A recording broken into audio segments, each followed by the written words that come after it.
muita gente, pelo menos eu falo por mim, eu enxergo benefício absurdo na técnica, independente se vai surgir outros laboratórios ou não, entendeu? E jamais a gente poderia questionar a Embrapa disso. Pelo contrário, tem que parabenizar a Embrapa. É o futuro. Você falou, se você não faz, outro vem e faz. O que ainda, para mim, com toda a honestidade do mundo, não limpou o sentimento do processo, é como a questão comercial, né, que gerou. Por quê? Eu não acredito, não estou falando que não investiu, eu não acredito que o IBRA investiu milhões. Por quê? Porque o equipamento, o NIR, ele vai ser disponibilizado por R$260 mil. Então, assim, uma instituição igual a Embrapa, no meu ver, talvez nem esteja errado, você está aqui para a gente discutir isso, poderia comprar esse equipamento por 500, né, vamos dizer, R$400 mil, 200 e poucos mil, que é o custo dele. Né? A Spectsol já mandou e-mail com o custo dele. Desenvolver a técnica. Uma vez desenvolvido a modelagem, a calibração, aí o que você está falando? Depende do banco de dados, né? Que o IBRA tem um banco de dados. Mas eu acho que a gente espera ainda, ou esperava, que a questão do banco de dados, pelo fato de depender de repente da ISO e tudo, a própria Embrapa tem um caminho para resolver, com a gente discutindo, para resolver essa questão, né, do banco de dados. O que parece para a gente que eles entraram mais com o banco de dados, que o custo do equipamento não é caro. E eu sei que a robotização, aí não importa, e não estou falando, Daniel, hora nenhuma que teve má fé suas nisso, não. Até por uma questão, né, de você ser um cara extremamente, talvez, técnico, mas não ter, talvez, tanta visão desse lado comercial, eu te afirmo que foi barato. O Mike falou para mim que, se ele quiser, ele desenvolve aquela robotização para mim, que é dele. Então, assim, a robotização, que, né, eu sei que não custou caro o IBRA, entendeu? Eu sei que não custou caro. O aparelho é R$300 mil, eu não consigo ver os milhões que eles investiram, eu não consigo, entendeu? Por mais que eu tente, eu não consigo ver os milhões que eles investiram, entendeu? Eu entendo, Alisson, mas vamos ver agora a mudança no discurso. Agora você está falando de uma maneira mais cordata, tentando chegar num entendimento e baseado no fato de que a coisa foi lançada e a gente poderia discutir de uma maneira mais tranquila dentro do PRLF. O que a gente, se eu for olhar hoje, eu trouxe aqui o WhatsApp, se a gente botar ali, o que a gente viu? A gente viu algumas pessoas extremamente aguerridas responsabilizando a Embrapa por falta de transparência e falando que não posso acreditar que isso esteja acontecendo, a Embrapa tinha que disponibilizar como uma empresa pública, tinha que ser tudo de graça, sem querer escutar a voz da razão. Porque isso é o que aconteceu. Se naquele momento a gente tivesse, vamos discutir um pouco mais, vamos conversar um pouco mais, vamos trazer clareza à situação, essa reunião teria ocorrido mais cedo. Por que ela está acontecendo agora? Porque várias pessoas acionaram de maneira tempestiva a Embrapa e de forma, alguns da maneira como redigido, claramente com um advogado por trás. A Embrapa, ela, muito respeitosamente, segue os princípios da legalidade. Então, com isso, quem tem que avaliar é a assessoria jurídica. E foi a assessoria jurídica que guiou os nossos passos até agora. Por quê? Se é para discutir do ponto de vista jurídico, vamos discutir do ponto de vista jurídico. Os contratos foram enviados, não foram? Tem alguma coisa errada no contrato? Não, o que eu vi... Porque eu vi no WhatsApp falando da falta de transparência e falando que o contrato não estava todo ali. Alguns acionaram e pediram os contratos foram recebidos, que eles foram enviados em novembro ainda. Alguém foi no WhatsApp falar o contrato está legal? O contrato é bom? O contrato não tem nada de errado? Não. Então, o que você quer? Você quer que a Embrapa, ela chegue de peito aberto e fala, não, pode continuar batendo? Não, a Embrapa é um órgão sério. Eu posso ser demitido em função do que acontecer aqui. Posso ser demitido em função do que eu faço na minha unidade. Ao contrário das outras instituições, eu não sou estatutário, eu sou CLTista. E quando eu falei, eu passo por 3 auditorias, porque eu sou auditado 3 vezes ao ano. Todos os meus projetos são auditados, todos. Todos. Não só auditoria técnica, é auditoria fiscal. Então eu passo pelo TCU, pela Controladoria Geral da União, e ainda passo por uma auditoria própria da própria Embrapa, que é pior que essas outras 2 juntas. E eu passei incólume. 2014, 2015, 2016. Então, se a gente botar ali o WhatsApp da troca de mensagens, não foi nada disso que a gente está falando agora.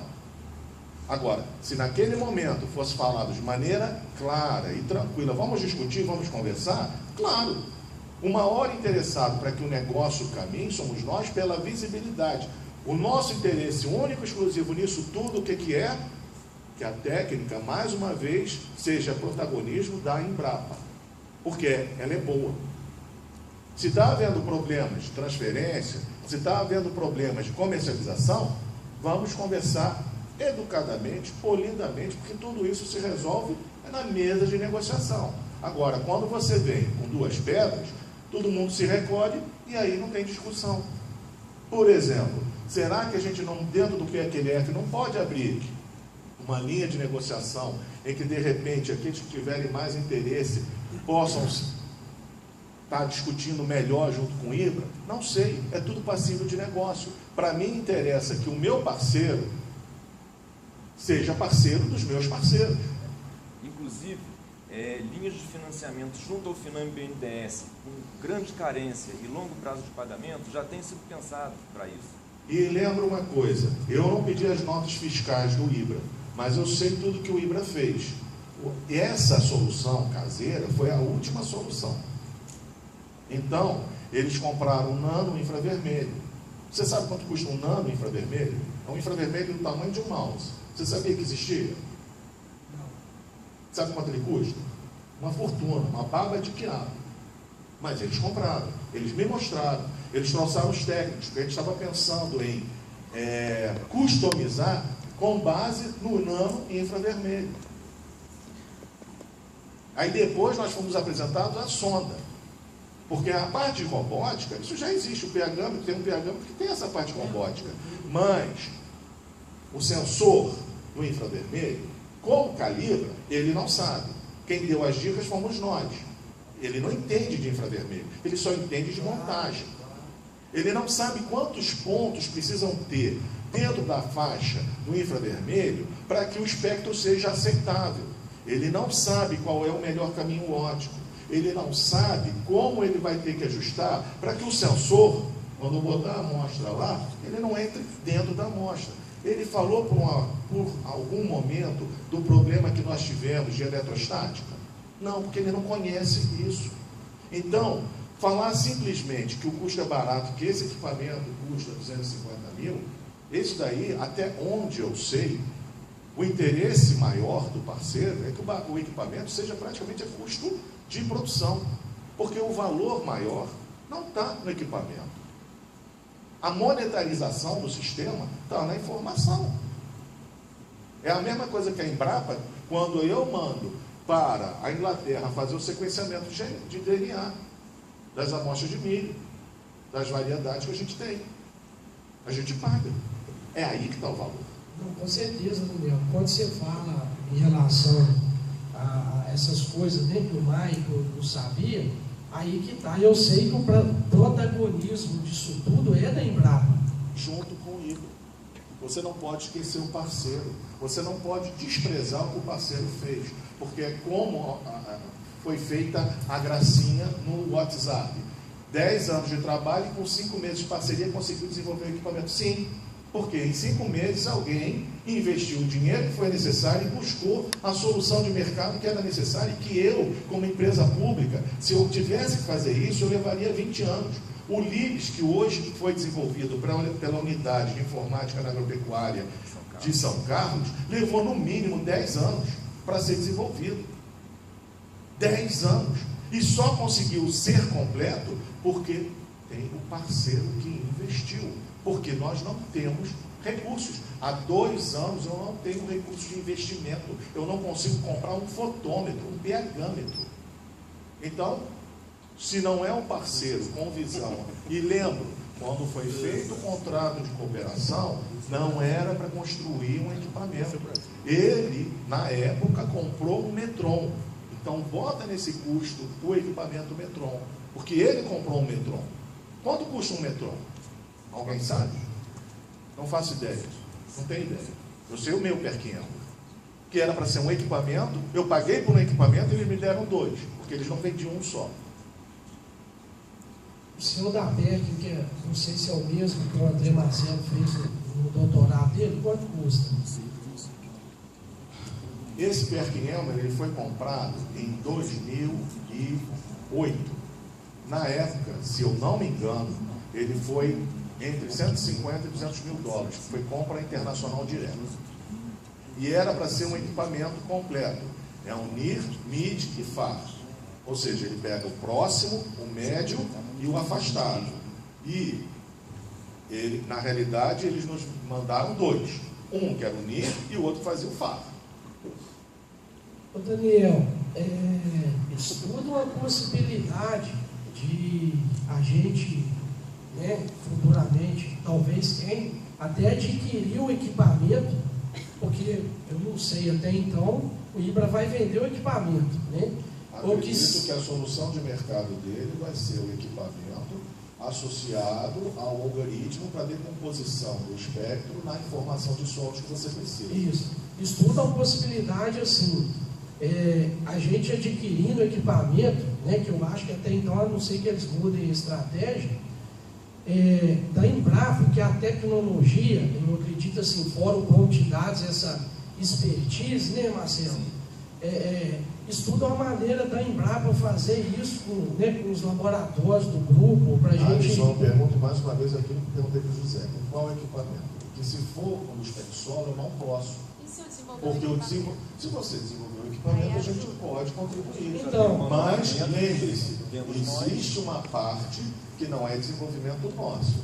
Por exemplo, a gente sabe fazer o algoritmo. Agora, um programa para pegar o resultado e jogar uma tabela com identificação, não sei o quê, isso a gente não faz. Eles contrataram uma empresa que está fazendo toda a parte do suporte de software. Ou seja, a partir do momento que você gera o espectro no equipamento, ele vai lá, ele é decomposto, ele é transformado no resultado e ele volta. O que a Embrapa fez é o algoritmo, é o desenvolvimento do algoritmo. Agora, como isso vai, como isso volta, nós não fizemos. Isso foi uma contratação de serviços. Tanto é que eles estão trabalhando conosco, já trabalharam, né? Conosco para fazer a interface de comunicação. Porque aí no computador você tem que ter 2 interfaces. Uma de comunicação com o espectro, com o espectrômetro, e a outra para envio do resultado para o banco de dados. Isso daí é um desenvolvimento que foi feito pelo parceiro. A nossa parte é o desenvolvimento do algoritmo. Ou seja, como é que eu decomponho o espectro no resultado. Então, para vocês fazerem isso, vocês vão ter que elencar um equipamento que não pode ser o Spexolo, porque nós, na parceria do Spexolo, isso já está envolvido, então vai ter que ser um equipamento comercial ou um que vocês desenvolvam.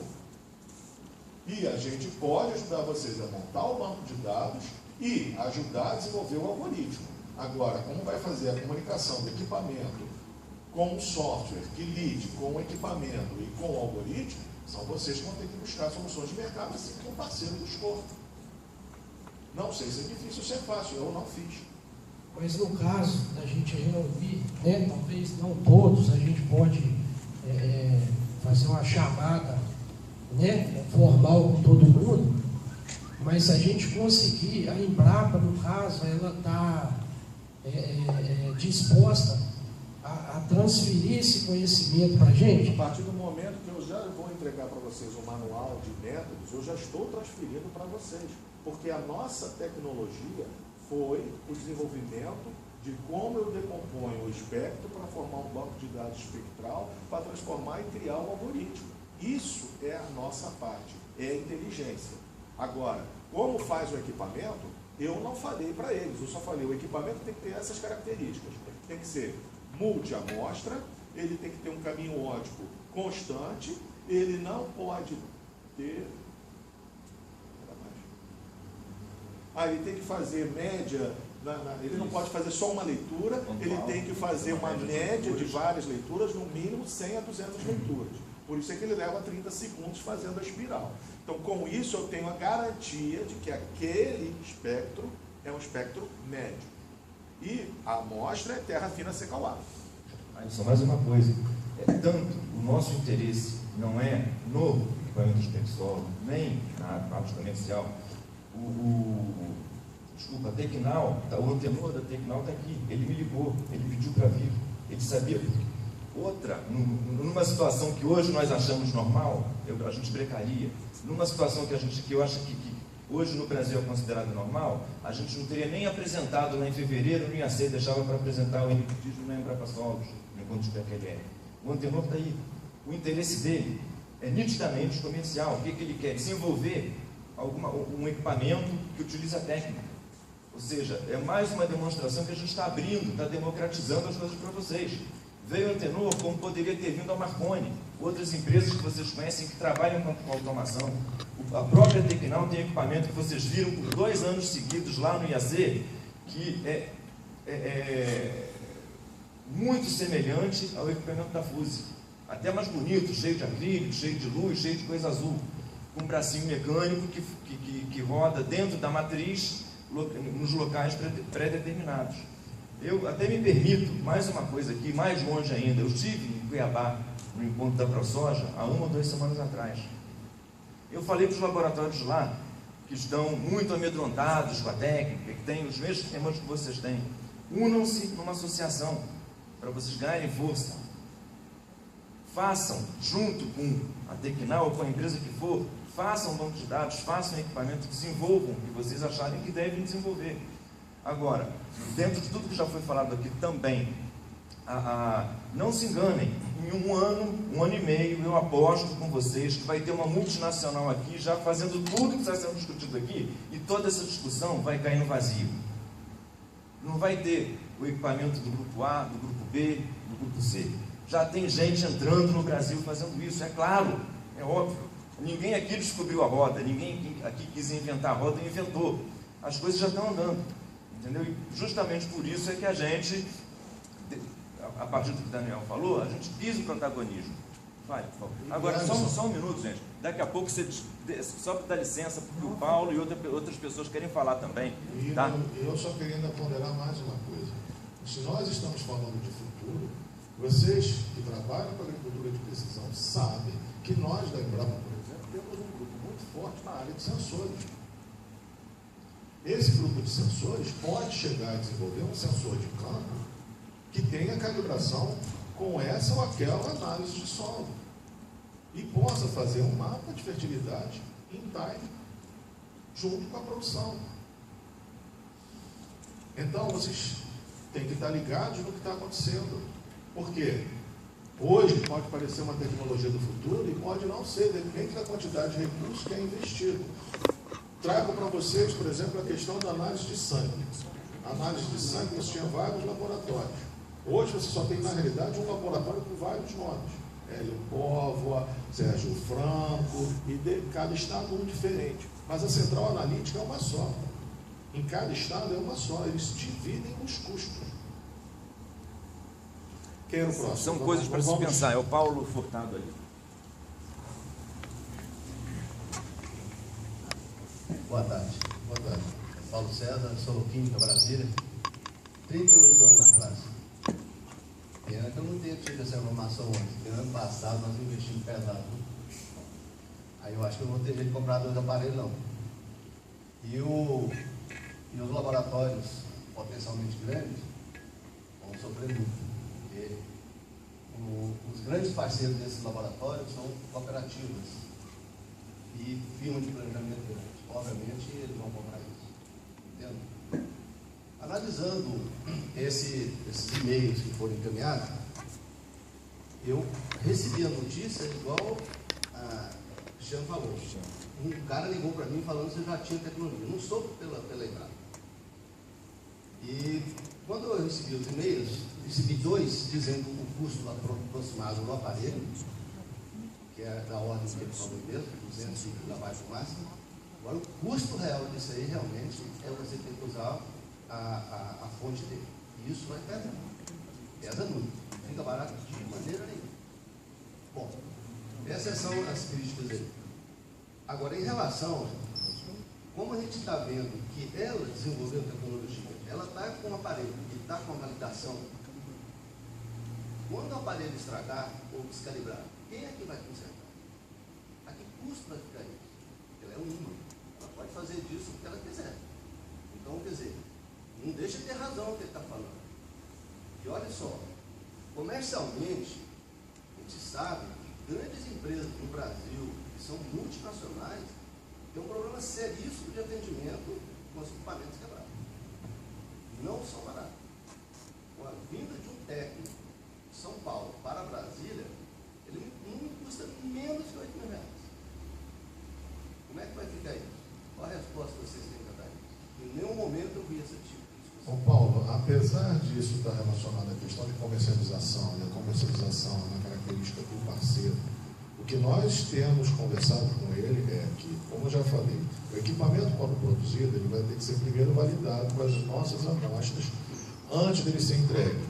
E os mesmos fabricantes do equipamento serão aqueles que vão prestar a assistência técnica. No entanto, como nós já vemos conversando com o Marcelo, o fato de você poder colocar uma amostra do PQLF, o quanto você quiser, nas baterias analisadas diariamente, você consegue construir uma carta controle semanal, mensal, anual, e você vê a estabilidade do equipamento. O equipamento que hoje, que é o protótipo daquele que é o que vai ser comercializado, ele já está diariamente sendo utilizado. Então, a gente já está analisando, ele já está sendo analisado há algum tempo quanto à questão de estabilidade de leitura, padrão de leitura, resposta, se está havendo algum decaimento e assim por diante. Então, eu acredito que até pela própria característica do equipamento, a gente, dentro dele, assim como acontece nos cromatógrafos atuais, já consiga ver a estabilidade, se ele está perdendo estabilidade ou não, ao longo da análise. Então, eu não preciso esperar ele quebrar para chegar à conclusão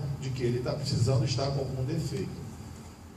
Da mesma maneira, como as peças dele aparentemente não são muito complexas daquilo que eu vi no equipamento, são peças que me parecem de fácil reposição. Até pergunto, Marcelo, a gente não tem, desculpa, Alisson, o fuse dá problema? Dá? Não. É porque eu não conheço, eu queria ter, mas não tenho. O equipamento, eu estava conversando ali, extraordinário. Inclusive, como você falou, às vezes o IBRA, que é uma questão sua, ele foi buscar fora e esse dono da Fuse, o Mike, é um cara caseiro, uma empresa de 3 pessoas só, que produziu um equipamento espetacular que não dá problema. Não dá. Eu entendo, mas voltando à colocação do Paulo. Então, Paulo, tudo isso vai ter que estar embutido no modelo de negócio, porque quando eu contrato, por exemplo, eu tenho um ICP da Perkin-Elmer desde 1996. Sempre comprei os meus plasmas da Perkin-Elmer. Eu sei o que é custo de manutenção. Então, quando eu fechei o contrato com ele já, Priscas Zeras, eu tenho um contrato de manutenção anual, que me custa, com troca de amostras, X mil reais por ano. Então, isso é tudo uma questão de comercialização, negociação. E digo, o interesse da Embrapa nisso tudo é que exatamente a técnica, ela não seja prejudicada pela má comercialização. Tanto é que, se houver sinais de mercado que está havendo má comercialização, a Embrapa tem autonomia dentro do contrato para agir em direito e benefício seu. Porque, no final, a marca que está lá é a marca Embrapa. Mas é que nem todos os equipamentos que são comercializados hoje em dia. Você tem que ter o controle da qualidade. Então, por isso é que esse equipamento, apesar dele já estar na sua conformação final, ele ainda não foi liberado para vendas. Porque a estabilidade dele está sendo testada. Foram testados vários infravermelhos. A gente chegou até à conclusão que o mercado, 90% do mercado é dominado por uma empresa só. Na própria sonda de infravermelho, né? No infravermelho, no espectrômetro. É só uma firma. Você pode comprar na China, onde você quiser, mas é uma fonte só. Né? Então, Essas coisas todas estão sendo avaliadas para a liberação de mercado. Agora, como eu digo, o parceiro tem o direito da negociação por quanto a cooperação e o desenvolvimento do equipamento foi na parceria. A gente tem a expectativa de que, junto com a comercialização, esteja embutido também a questão de manutenção. É lógico isso, né? Você não compra só o equipamento, é o equipamento e a manutenção. Meu nome é Alessandro, sou representante aqui do laboratório Laborsol, lá de Londrina. E a minha pergunta para o Marcelo e o Daniel é justamente relacionada naquilo que ele já comentou a respeito da manutenção do equipamento. E contrato, enfim, quem é que vai dar suporte, se tem suporte técnico para atender todo o território nacional. Eu já disse que o equipamento será exclusivo de uma determinada marca, acredito que Spexol, né? E também a respeito das garantias dos resultados produzidos por essa técnica, por este banco, quando for questionado por um cliente, por um produtor, por um grande produtor, a respeito dos dados. Qual é a garantia que eu tenho que esses dados estão corretos? E até hoje a responsabilidade de todos os dados gerados pelo nosso laboratório é de nós mesmos, né? Outra pergunta é a respeito à... Vamos responder uma de cada vez? Sim. Vamos responder uma de cada vez? Eu queria até começar a responder para ele pelo seguinte. Hoje, primeiro, começando pelo final, a responsabilidade, ela não vai deixar de ser sua, porque quem vai preparar a amostra, quem vai ter que ter o critério de preparar uma boa terra fina seca ao ar, talvez até muito melhor, muito mais homogênea do que você produz hoje, é o laboratório. Primeira coisa. A segunda coisa é, com relação à qualidade das análises. O que é mais comum de acontecer hoje, e que é o maior erro que pode acontecer, quem é laboratório sabe e sofre isso, é o produtor mandar uma amostra para você e mandar a mesma amostra para o outro. O que é que ele vai ter hoje? 2 resultados totalmente diferentes, não necessariamente errados, excludentes um ao outro, mas é isso que acontece. Isso, pelo menos, vai minimizar demais a questão da incerteza para o cliente se mandar para um laboratório ou se mandar para outro laboratório. Sendo que, ao meu ver, e se eu estiver errado, me corrija de novo, Daniel, a grande responsabilidade que vai ter que haver é na amostragem, que se não foi você que coletou, você não garante, e no preparo criterioso que vai ter que haver.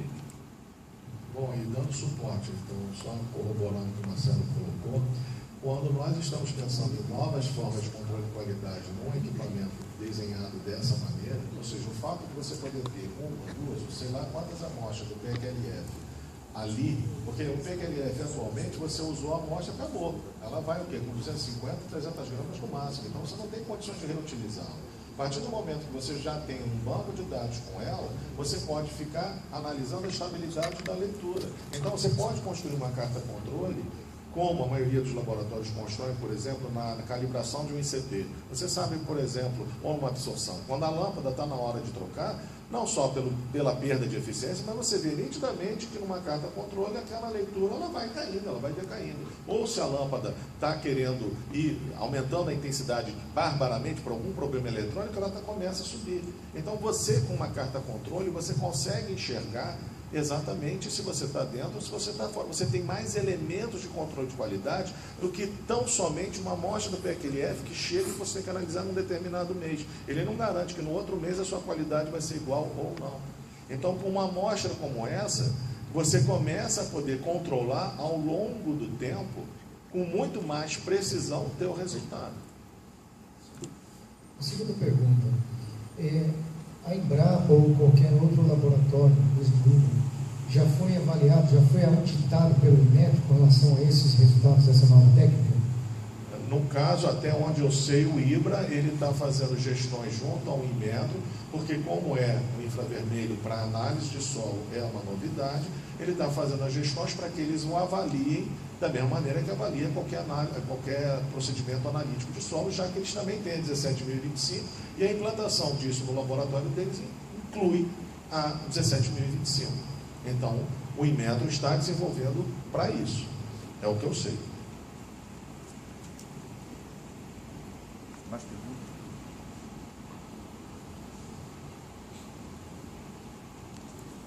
Bom dia, Daniel.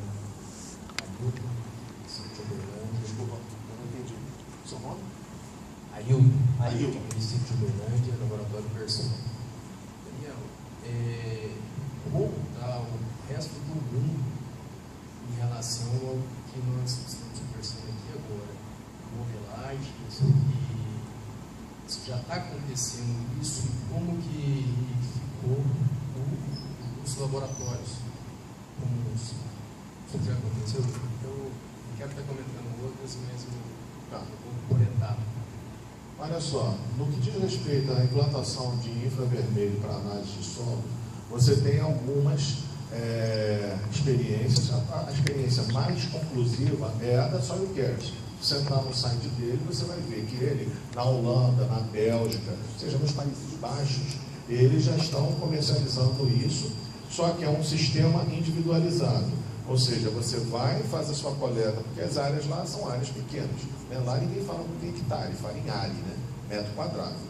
Então eles pegam, 100 metros quadrados, eles pegam as amostras, tem uma estufa que seca a amostra, depois ele peneira, ele tritura, peneira, e aí ele bota num analisador individual que eles têm. É assim que funciona na Holanda.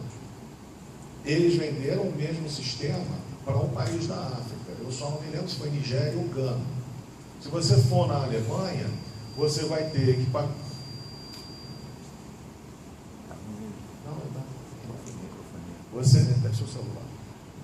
Você tem laboratórios baseados na análise do jeito que a gente conhece hoje. Nos Estados Unidos, a mesma coisa. Só que, por exemplo, determinação de carbono lá, ninguém mais faz por de cromatometria. É tudo combustão. Nos Estados Unidos, há mais de 20 anos, ninguém usa de cromatometria. Né? A análise granulométrica nos Estados Unidos e na Europa é feita por laser. Ninguém mais usa esse sistema de botar na proveta, agitar por uma hora, ali de Stokes, hexametafosfato ou hidróxido de sódio, ninguém mais faz isso. Mas continuam, por exemplo, nos Estados Unidos, dependendo do estado, aí você vai ter as formas diferenciadas de extração e de análise. Mas, como eles falam, a precisão não é interessante, eles querem a faixa. Porque é análise de fertilidade, não é de química. Né? Então, o que eu posso te dizer é que hoje, o que está mais crescendo dentro do Conselho da Agricultura de Precisão é a busca de sensores relacionados com as propriedades e atributos do solo. Então, por exemplo, na Alemanha, eu já vi, no caso de nitrogênio, que a gente não analisa nitrogênio, né, a gente costuma, em função das tabelas de adubação regionais, aplicar o nitrogênio sem fazer análise. Mas na Alemanha, por exemplo, eles já passam um sensor, tipo um clorofilômetro, num trator, e ele vai analisando a resposta espectral, tanto em alfa e beta, e depois ele recomenda a adubação de cobertura. Então, vários sensores estão sendo desenvolvidos hoje. Antigamente, a gente só estava acostumado com aquele sensor que vinha atrás, que era um sensor de condutividade elétrica, e vinha tipo um escarificador no solo. Hoje já tem sensores que são eletromagnéticos. Então, eles conseguem enxergar muito mais a questão da condutividade elétrica, que indiretamente está relacionada com a quantidade de cálcio, magnésio, soma de bases de uma maneira geral. Mas a gente ainda não tem nenhum sensor que esteja dizendo diretamente qual é o pH, qual é o cálcio, qual é o magnésio. Mas esse Libes, por exemplo, a despeito de tudo que eu possa dizer a respeito dele, uma coisa ele faz. Ele vai andando, uma maquininha vai andando e vai te dizer o teor de cálcio, magnésio, o que você quiser, do solo ou da planta. Agora, o teor é total. Então, o que eu acho é que nós estamos à beira de uma revolução dentro da questão do campo. Por quê? Quem acompanha, por exemplo, a parte de pesticidas, nós já temos sensores hoje, não no Brasil, eu não conheço no Brasil, eu só conheço nos Estados Unidos, sensor de campo funcionando, trabalhando, em que aquelas hastes vão e elas identificam se é a planta que me interessa ou se é a planta daninha. E elas só borrifam onde tiver a planta daninha. Então ela já não faz uma aplicação geral, ela só faz a aplicação localizada. Por quê? A pressão que o agronegócio está sofrendo hoje, é claro, como o Brasil é o maior produtor de uma série de produtos agrícolas, tanto vegetais como animais, Os nossos competidores querem mais é difamar a nossa agricultura. Como? A vaca é o mal das mudanças climáticas, pela quantidade de metano que produz. O único problema é que eles usam para os cálculos as emissões de metano das vacas do hemisfério norte, não a do hemisfério sul, que é muito menor, porque as nossas são criadas em pasto. Mas tudo isso é tarifa não alfandegária. E aí você segura a venda da carne. Ou senão da soja. Não, a soja é transgênica, eu não consumo transgênico. Se não é a gente começar a desenvolver um novo nível de transgenia, em que o gene fica exatamente na parte da planta que interessa e não do grão, ele não é translocado, como é que ficaria a nossa agricultura frente às demandas da Europa? Hoje, por exemplo, muitos dos organismos geneticamente modificados que a Embrapa está trabalhando nessa técnica. Se a resistência seca me interessa na folha, não me interessa no grão. Então, se você for analisar o grão, você não encontra o gene modificado. E hoje, na realidade, a gente não está mais fazendo OGM como fazia antigamente, dando tiro para alterar, botar aquela carga de DNA e torcer para ela ficar pendurada ali no gene, com toda a estabilidade possível. Hoje, a gente está fazendo reengenharia genética. O que é isso? Dentro do próprio DNA da planta, a gente reconstrói o DNA dela para dar a resistência à seca, por exemplo. Então, já não é mais geneticamente modificado. Eu não estou tirando o gene de uma planta e botando em outra. Eu estou pegando o mesmo gene e fazendo uma reengenharia em cima dele. Então, é óbvio que esse tipo de mudança vai chegar, provavelmente, também na área de solos, na área de análise de folha, por exemplo, na área de fertilizantes. Por exemplo, não tem coisa mais suja que análise de fertilizante, segundo o manual de métodos do Ministério da Agricultura.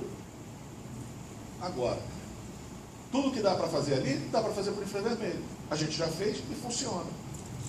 E funciona melhor. Já tem gente interessada. Quem? A Iara, maior produtora de nitrogênio do mundo. Ela já viu isso e perguntou, dá para fazer? Não, dá para fazer. Planta, possivelmente dá para fazer. Todos os indicativos que nós temos é que para análise de planta também dê para fazer. Por exemplo, e aí eu vou citando experiências próprias, só as experiências pequenas que a gente vai tendo. Eu tenho um aluno de doutorado que terminou, por exemplo, na área de contaminação. Pô, a infravermelho ele começou com agricultura, com química orgânica. Então, se eu sei que uma determinada fábrica, ela produz como poluentes alguns HPAs, eu tenho como rastrear isso com infravermelho no solo. Eu não preciso fazer extração, uma extração de SOxLET ou de ultra solvente para depois botar no HPLC para depois dosar. Eu posso ver direto no infravermelho. Eu fiz e funcionou. Então, são diversas técnicas que estão começando a ser incorporadas. Por exemplo, na parte de água na agricultura. Muito possivelmente, nos próximos anos, nós estaremos aí diante de uma outra revolução, que é a popularização da ressonância magnética. Hoje nós já temos ressonâncias magnéticas no mercado muito baratas e que me permitem dosar a forma da água no solo, em amostra deformada. Então, para aqueles que estão trabalhando com as famosas panelas de Richter, vendo retenção a 1/3, 1/10, 1, 5, 10, 15 atmosferas, ou megabar, milibar, daqui a pouco para mim é num patamar de 5, 10 anos. A ressonância magnética, que há 10 anos atrás era uma coisa que só os grandes institutos podiam ter, que custavam milhões, hoje uma ressonância magnética não custa mais do que $200 mil.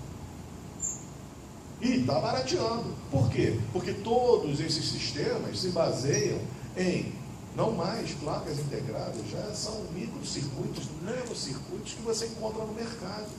Como eu já falei, quando comecei a trabalhar e fiz a minha tese de mestrado usando o infravermelho, o meu infravermelho, eu sugeriria que era do tamanho daquelas 2 janelas ali juntas. Hoje o infravermelho, como eu falei, ensinando, é um mouse. É um mouse. Só um pouquinho mais gordo, mas é um mouse. A qualidade é tão boa quanto aquele, porque aquele era analógico. Esse aqui, como é digital, eu controlo tudo, eu controlo o número de pontos de leitura na banda do NIR, do MIDI ou do FAR. Se o NIR me interessa, então eu vou pegar esses pontos daqui, eu não esqueço o resto, para que eu vou ter o resto? Então, hoje, o que nós estamos vendo é um desenvolvimento cada vez maior. Me permito dizer que, pensando no futuro de mercado, eu não sou Merlin, para adivinhar futuro. Mas à luz de tudo que eu venho vendo, desenvolvimento de equipamentos, e assim por miniaturização, e assim por diante, eu acho que futuramente só laboratório, só fazer análise, seja o que seja, bromatológica, de fitopatologia, de entomologia, não vai ser suficiente. Vai ter que vender um pacote mais completo. Até mesmo enveredando pela questão de recomendação, mapeamentos e assim por diante. Porque é isso hoje que o usuário quer. E quem oferecer primeiro, quem chegar lá primeiro, se for os Estados Unidos que chegarem primeiro, a gente vai ter que pagar o preço deles. Porque a diferença na eficiência é muito grande. A única coisa que nos diferencia em relação ao hemisfério norte é porque tudo aqui no Brasil é mais complicado. Então, vir com um sistema desenvolvido na Holanda para aplicar no Brasil, fazendo um algoritmo com 800 amostras, é brincadeira. E essa foi a proposta. Não dá. Isso não é sério para a gente. A gente sabe que isso não funciona. E existem outros níveis de desenvolvimento que podem ser traçados em função do banco de dados. Hoje, por exemplo, na época que a Beata trabalhou, a gente acreditava piamente que a gente se baseava em estudos feitos no Quênia, que a questão do regionalismo, ou seja, de biomas, de ecossistema, teriam interferência.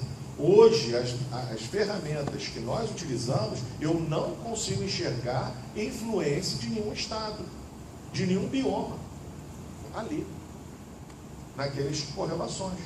Ali tem 26 estados, solos os mais variáveis possíveis, de manejos os mais variados possíveis. Então eu não consigo enxergar. Agora, existe sim a possibilidade de ter outliers, ou seja, aqueles que são pontos fora da curva? Existe. Agora, até onde eu sei, no que foi discutido com o parceiro, que é o IBRA, essas amostras que fugirem do padrão, ou seja, o próprio programa vai dizer, essa amostra fugiu do padrão. Então essa amostra ela vai ser analisada pelo IBRA, pela metodologia normal, para buscar o porquê disso está acontecendo. Aí se você me perguntar, Daniel, você tem uma ideia do nível de outliers? A nossa expectativa é que no máximo 5%. Mas eu só vou poder dizer isso quando eu tiver um banco de dados com 120 mil dados, nessas características como eu falei para vocês. Diariamente estão sendo analisadas entre 1.000 e 1.500 amostras. Então, a minha expectativa é que entre janeiro e fevereiro eu já tenha esse banco de dados disponível para eu poder validar que isso realmente está acontecendo. Daniel, agora uma dúvida agora, em relação aos gráficos. O que foi demonstrado lá Só olhando um volume reduzido, 3 mil amostras, Isso. 4 mil, algumas com 1.000 só. Agora, se por exemplo, ali fica uma nuvem lá, ok? Sim, mas se você olhar mais experimentado, como... Bom, vocês vão ter acesso a isso, se é que já não está disponibilizado, porque eu apresentei isso no PETB e parte foi apresentada também no combate. Você vai ver que ali o que tá, a correlação é entre o previsto pelo algoritmo e o que foi analisado. Aquilo dali, aquela inclinação é de aproximadamente, isso não fui eu que gerei, foi o equipamento, que foi o software que gerou. Ou seja, quando você faz a correlação, usando Excel, MATLAB, o que você quiser, ele calcula qual é a curva. Então ela é praticamente 45%. 45 graus, a inclinação é 45 graus, ou seja, 1 para 1. Aquela dispersão que você tem ali, se você for olhar com mais acuidade, você vai ver que ela é menor do que 10%. É 5% para cá, 5% para cá, 5% para cima, 5% para baixo. Quando a gente trabalha com muitos dados, a tendência, quando você não trabalha com eles ponderadamente, é fazer um núcleo aqui, um núcleo grande, e aí ele vai afinando com os poucos aqui que fazem a curva de tendência. Quando você vai ponderando e colocando o mesmo número de amostras nas diversas faixas de concentração, então, quando ele parece uma salsicha, de cima a baixo, é porque o modelo está funcionando. Aquela dispersão é uma dispersão que tende a diminuir com o aumento de número de dados. Por quê? É a explicação que eu dei inicialmente no infravermelho. Eu estou vendo vibração.